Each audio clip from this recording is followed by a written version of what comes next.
Show. It's the Baaaaahbra Show. Coming your way with a smile today. Down the humorous path with a lark and a laugh. It's the Baaaaahbra Show. The Baaaaahbra, the Baaaaahbra, the Baaaaahbra Show. Welcome to Humorous Adventures with Baaaaahbra. Well, welcome again to the Humorous Adventures with Baaaaahbra. Today's topic is about cars. Cars. C-A-R-S.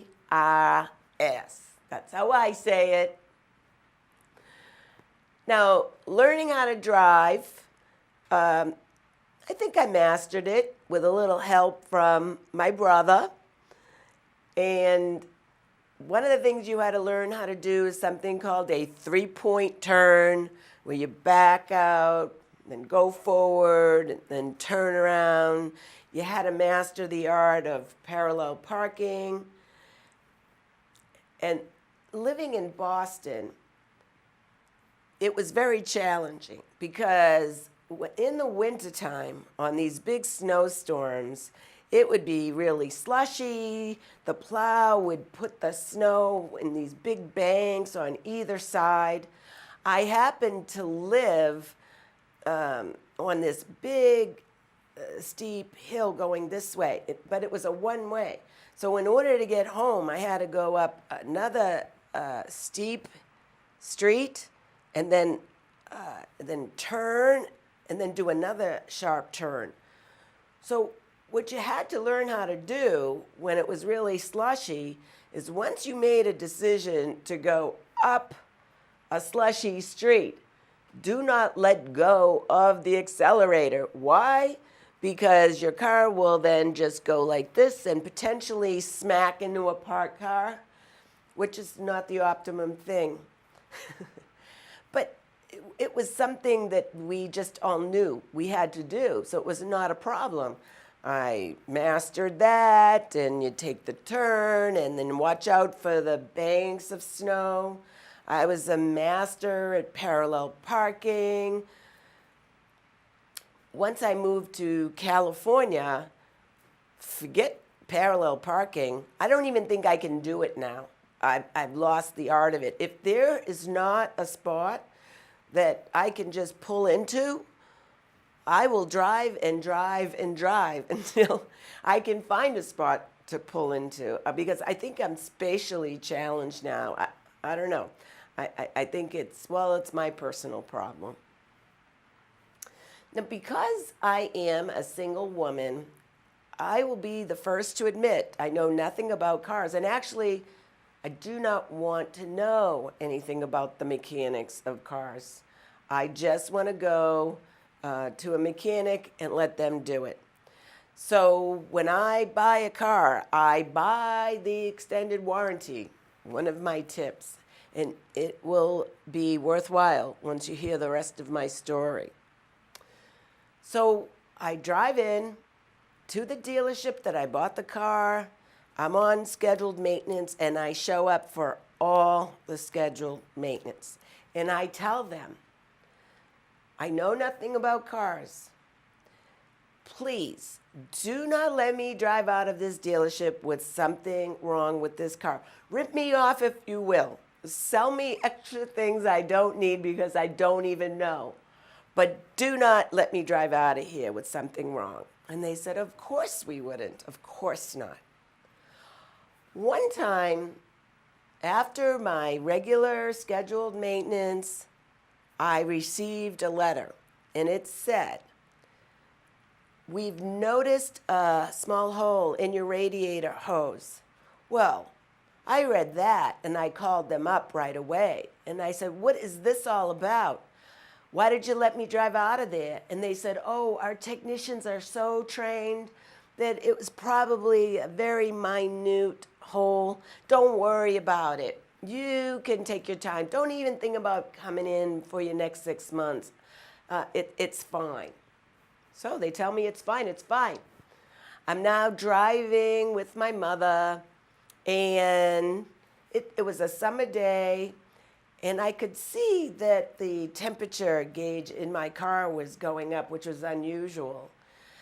But I learned another tip, and that tip was, if your car starts to overheat because it's really hot out, turn the heat on, and that somehow will release in the temperature in the car, and it'll go down. Just open your windows, so even though the heat's on, it won't be that bad. But the other thing that was going on were, as cars were coming by around me, they were honking at me. I really didn't get it. I'm looking in my rear view. I did kind of see some white smoke, but I didn't know really if that was me. Wasn't really sure. Until finally, when we got off the exit ramp and I came to a complete stop, my car just wouldn't go any further. So I have to call a tow service, and they bring it to a mechanic, and the mechanic said, well, your radiator hose blew a big hole, and it seized your engine. So I had it towed to the dealership. And I have to say, and this is the tip about the extended warranty, because they knew me so well, they said, okay, we will fix it, and we will rebuild the engine for you. But my father always said, once something goes wrong with the car, get rid of it, something major like that. So I decided to use that car as a trade-in to a new car. And the criteria for this new car was that I wanted the headlights to go like this. And I found it. Very nice. I also was hoping with the new car that I would have a license plate that I could remember, because if anybody ever said 1AQC599, your lights are on, my plate made no sense. I couldn't ever remember it. So if they ever said my plate, and your lights are on, I would never know. So I was hoping with the new car that it would be a plate I could remember. And I got the envelope from the DMV, and I opened it. And lo and behold, I opened it, and it said 2man 005. And I never laughed so hard because, wow, this is so easy to remember.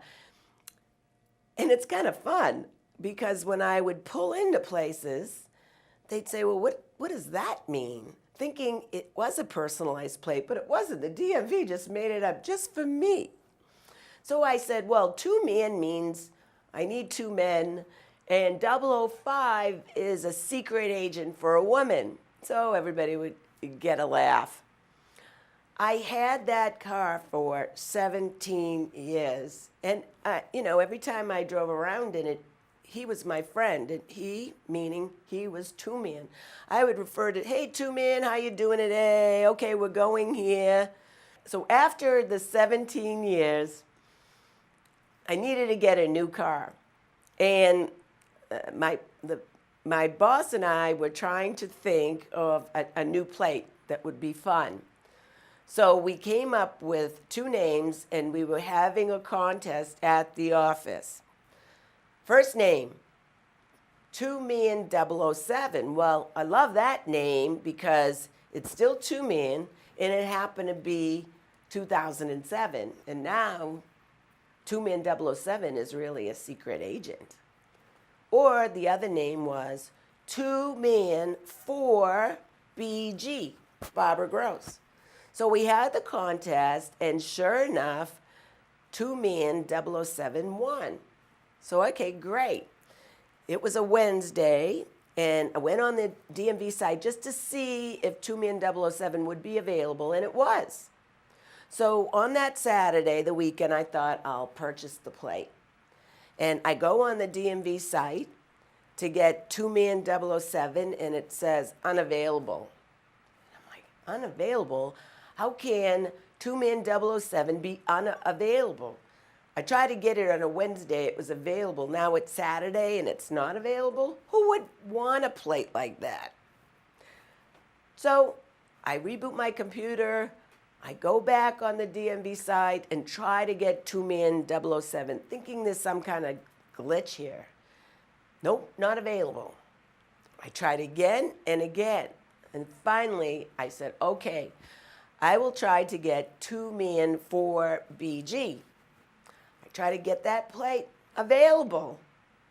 Okay, but just for fun, I tried to, now that I purchased 2Man for BG, just wanted to see if 2Man 007 would be available.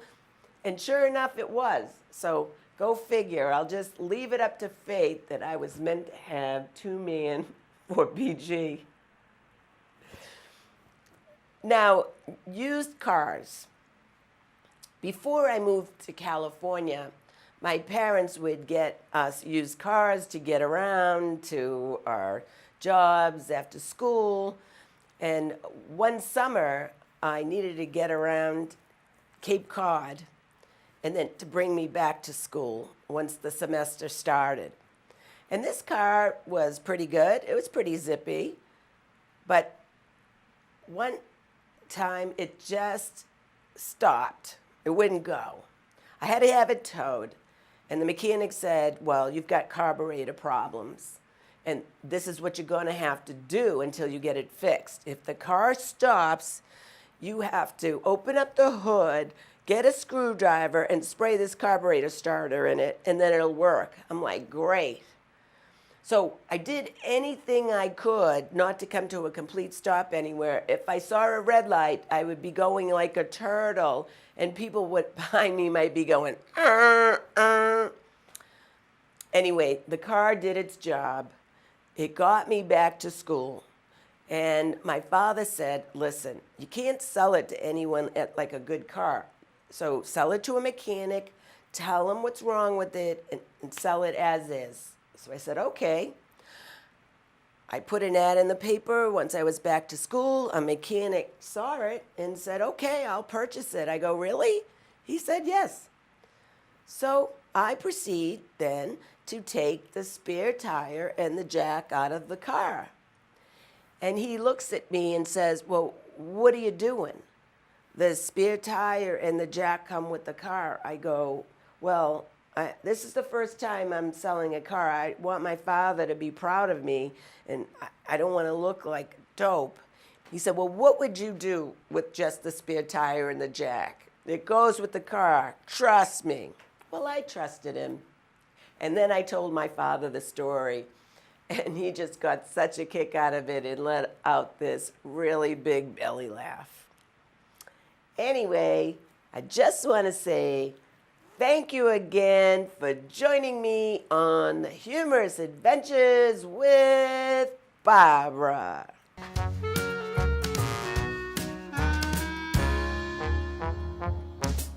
It's the Baaaaahbra Show. It's the Baaaaahbra Show. Coming your way with a smile today. Down the humorous path with a lark and a laugh. It's the Baaaaahbra Show. The